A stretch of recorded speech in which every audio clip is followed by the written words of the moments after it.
ಮಾದಿಗ ದಂಡೋರ ಭಾರತೀಯ ಹೋರಾಟದಿಂದ ಇತಿಹಾಸ ನಿರ್ಮಿಸಿದ ಪದ್ಮಶ್ರೀ ಮಂದಕೃಷ್ಣ ಮಾದಿಗ ವರ್ಗೀಕರಣದ ರೂವಾರಿ ಮಾದಿಗ ಸಮಿತಿಯ 3 ದಶಕಗಳ ಕಾಲ ತಮ್ಮ ಸುದೀರ್ಘ ಜೀವನವನ್ನು ನಮ್ಮ ಮಾದಿಗ ಸಮುದಾಯಕ್ಕಾಗಿ ಮುಡಿಪಾಗಿಟ್ಟು ಪದ್ಮಶ್ರೀ ಮಂದಕೃಷ್ಣ ಮಾದಿಗರವರ ಹೋರಾಟದ ಮೂಲಕ ಆಂಧ್ರಪ್ರದೇಶದ ಅಧಿವೇಶನದಲ್ಲಿ ವರ್ಗೀಕರಣದ ಮೀಸಲಾತಿಯ ಮಸೂದೆಯನ್ನು ಅಂಗೀಕರಿಸಿ ಮುಖ್ಯಮಂತ್ರಿ ಚಂದ್ರಬಾಬು ನಾಯ್ಡುರವರ ಮೈತ್ರಿ ಸರ್ಕಾರದ ಸಂಪುಟ ಹಾಗೂ ಪದ್ಮಶ್ರೀ ಮಂದಕೃಷ್ಣ ಮಾದಿಗರವರ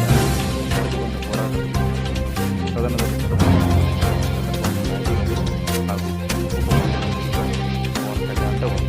ప్రత్యేకించి ఈ రోజున మందకృష్ణ గారు వర్గీకరణ ఉద్యమానికి ఆద్యుడు, వర్గీకరణ సాధన పోరాట సమితి యోధుడు అధ్యక్ష మందకృష్ణ. వర్గీకరణకు సంబంధించి దీనికి మనస్ఫూర్తిగా ఈ స్థాయి దాకా వచ్చింది అంటే మందకృష్ణ మాదిగర్ ఎప్పుడు మాదిగ కులానికి వన్నె తెచ్చిన ఆత్మగౌరవం అనే నినాదం తెచ్చిన మందకృష్ణ మాదిగ గారికి మనస్ఫూర్తిగా నేను వారికి ధన్యవాదాలు తెలుపుతున్నాను అధ్యక్ష. ఎందుకంటే ఒక చిన్నబుచ్చుకునే తరం నుంచి మాదిగ కులం పెట్టుకోవాలంటే ఇబ్బంది పడే పరిస్థితుల్లో నేను మాదిగాని చెప్పగలిగే గుండె ధైర్యంతో ఆత్మగౌరవంతో తన ముందుకు తీసుకెళ్లిన మందకృష్ణ మాదిగ గారిని అసెంబ్లీ సాక్షిగా మనస్ఫూర్తిగా వారిని అభినందిస్తున్నాను అధ్యక్ష. ఒకసారి చూస్తే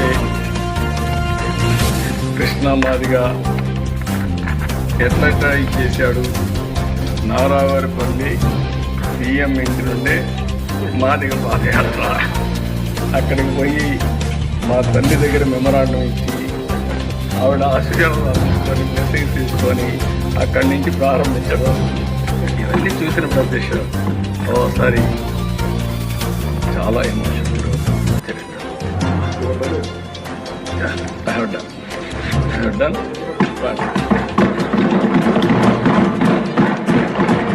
ನಮ್ಮ K1 ಟಿವಿಯನ್ನು ಸಬ್ಸ್ಕ್ರೈಬ್ ಮಾಡಲು ಕೆಳಗಿರುವ ಬೆಲ್ ಐಕಾನ್ ಮೇಲೆ ಕ್ಲಿಕ್ ಮಾಡಿ, ಲೈಕ್ ಮಾಡಿ, ಶೇರ್ ಮಾಡಿ ಮತ್ತು ಕಮೆಂಟ್ ಮಾಡಿ. ಧನ್ಯವಾದಗಳು.